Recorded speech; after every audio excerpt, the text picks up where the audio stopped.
종합편성 채널 출범 당시 MBN의 자본금 편법 충당 의혹을 수사해온 검찰이 MBN 법인과 부회장, 대표 등을 재판에 넘겼습니다. 장대환 회장은 그동안의 의혹에 책임을 진다는 차원으로 회장직에서 물러났습니다. 취재기자 연결돼 있습니다. 강희경 기자. 네, 서울중앙지검입니다. 네, 기소된 MBN 법인과 임원들 구체적으로 어떤 혐의를 받는 겁니까? 네, 종합편성 채널 출범 당시 자본금을 마련하기 위해 임직원 명의로 차명 대출을 받고 회계를 조작한 혐의입니다. 서울중앙지검 공정거래조사부는 오늘 MBN 법인과 이유상 부회장, 류호길 대표를 자본시장법과 외부감사법 위반 혐의로 재판에 넘겼습니다. 이 부회장과 류 대표, 장승준 대표는 2017년 자기 주식 취득과 관련해서도 상법 위반 혐의로 불구속 기소됐습니다.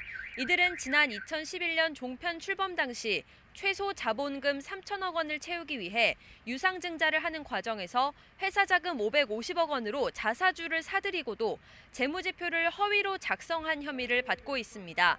자사주 취득을 숨기고 증자에 들어간 자금을 정기 예금인 것처럼 회계장부에 기록해 2012년부터 지난해까지 분식회계를 저질렀다는 게 검찰의 판단입니다.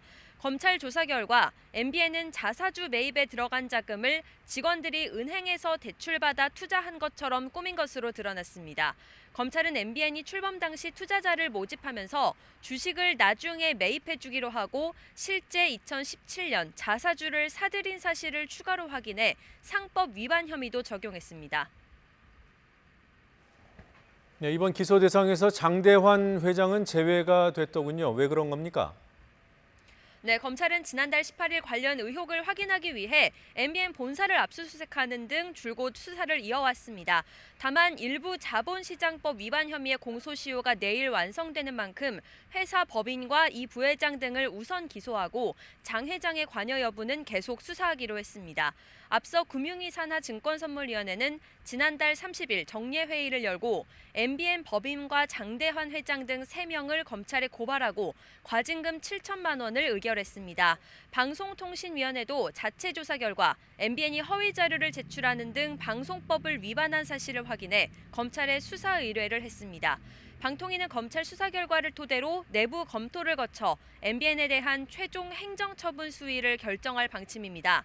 방송사가 분식회계 등 부정한 방법으로 사업 승인을 받은 것으로 결론 날 경우 방통위는 최고 면허 취소나 6개월 영업정지 등 중징계를 내릴 수 있습니다. MBN은 입장문을 통해 검찰의 수사 결과를 무겁게 받아들인다며 재판 과정에서 각종 의혹을 진정성 있게 소명하겠다고 밝혔고 장대환 회장은 그동안의 의혹에 책임지는 차원에서 회장직에서 사퇴하기로 했습니다.